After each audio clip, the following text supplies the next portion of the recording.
కొన్నేళ్ల క్రితం మహానగరాలకే పరిమితమైన క్రికెట్ బెట్టింగ్ గ్రామాలకు సైతం వ్యాపించి యువతను ఆత్మహత్యలకు ప్రేరేపిస్తోంది.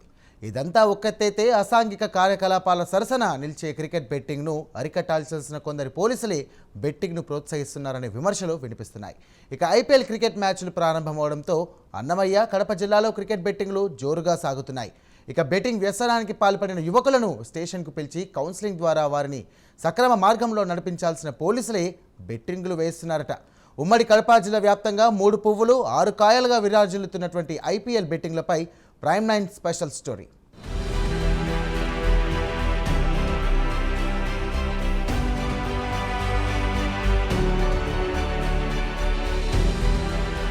ఉమ్మడి కడప జిల్లా రైల్వే కోడూరు నియోజకవర్గంలోని మండల కేంద్రంలో ఓ యువకుడు తమ కుటుంబీకుల సంపాదనను క్రికెట్ బెట్టింగ్లో పెట్టాడు. నష్టం కావడంతో అప్పుల పాలై ఏం చెయ్యాలో తెలియక ఉరివేసుకుని ఆత్మహత్య చేసుకున్నాడు. అదే నియోజకవర్గంలోని మరో గ్రామంలో ఏకంగా సర్పంచ్ కుమారుడే ఇంట్లోని లక్షలాది రూపాయలను తండ్రికి తెలియకుండా బెట్టింగ్లో పెట్టాడు. డబ్బంతా నష్టపోవడంతో పరిస్థితి తెలుసుకున్న తండ్రి కుమారుని కాపాడుకునే ప్రయత్నంలో అనేక ఇబ్బందులు పడ్డాడు. ఇవి సమాజంలోని యువకులు బెట్టింగ్ల ద్వారా ఎదుర్కొంటున్న పరిణామాలు. పోలీసులు సైతం బెట్టింగ్లలో పెట్టుబడికి అప్పుల రూపంలో డబ్బు తీసుకుని ఎగ్గొడుతున్న ఘటనలు అన్నమయ్య జిల్లాలో కనిపిస్తున్నాయి. అప్పులివ్వడానికి లోన్ యాప్లు కూడా సిద్ధంగా ఉండడంతో వాటి ద్వారా డబ్బులు తీసుకుంటున్న యువత బెట్టింగ్ ఊబిలో చిక్కుకొని అప్పుల పాలవుతున్నారు.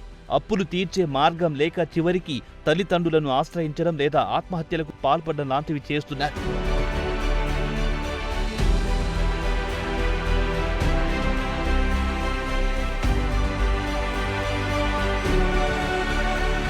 కంచె చేను మేస్తే ఇక పైరేమి మిగులుతుంది? సరిగ్గా ఉమ్మడి కడప జిల్లాలో ఇదే జరుగుతోందనే విమర్శలు వినిపిస్తున్నాయి. జిల్లాలో అసాంఘిక కార్యకలాపాలకు ఏమాత్రం తగ్గని క్రికెట్ బెట్టింగ్ యువకుల పట్ల వినాశనంగా మారుతుందనడానికి అనేక ఉదాహరణలు కనిపిస్తున్నాయి. జిల్లాలోని ఉన్నత స్థాయి అధికారులు తమ వంతు ప్రయత్నం చేస్తున్నా అదే శాఖలో కొందరు అధికారులు ఏకంగా బుకీలుగా మారడంతో జిల్లాలో క్రికెట్ బెట్టింగ్కు అడ్డు లేకుండా పోతోంది. జిల్లాలో పనిచేసే కొంతమంది పోలీసులు తమకున్న రాజకీయ నేతల పరిచయాలతో బదిలీ వచ్చినా వెళ్లకుండా ఇక్కడే ఉంటున్నారు. వీరిలో చాలా మంది తమకు తెలిసిన వారందరి దగ్గర అందిన కాడికి లక్షల రూపాయల అప్పులు పోగు చేసుకుని క్రికెట్ బెట్టింగ్ లో పెట్టుబడులు పెడుతున్నారనే విమర్శలు వెల్లువెత్తుతున్నాయి.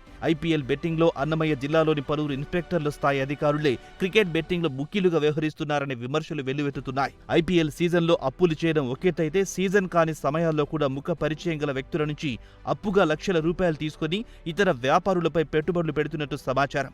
ఇప్పటికే ఈ విషయం జిల్లా ఎస్పీకి తెలియడంతో విచారణ జరుపుతున్నట్టు ఖాకీ సిబ్బంది చెవులు కొరుక్కుంటున్నారు.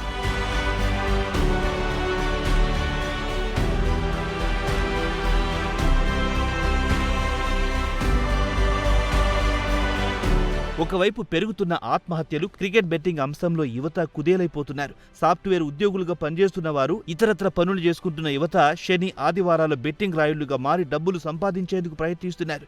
వీరిని కొందరు పోలీసులు వారి గుప్పిట్లు పెట్టుకుని అదే ఆసరాగా ముడుపుల రూపంలో తీసుకుంటున్నారంట. ఉన్నతాధికారుల విచారణలో జిల్లాలోని ఏ పోలీస్ స్టేషన్ల పరిధిలో పోలీసులు క్రికెట్ బెట్టింగ్ విషయంలో జోక్యం చేసుకుంటున్నారో, అధికారులే బుకీలుగా ఎందుకు మారుతున్నారో విచారిస్తే ఇంటి దొంగలు బయటపడే అవకాశం ఉంది. అన్నమయ్య జిల్లాలో యువతకు చీడపీడలా మారిన క్రికెట్ బెట్టింగ్ నివారించడంలో జిల్లా పోలీస్ బాస్ చొరవ తీసుకుని ఇంటి దొంగలను గుర్తించి వారిపై తగిన చర్యలు తీసుకోవాలనే అభిప్రాయాలు వ్యక్తమవుతున్నాయి.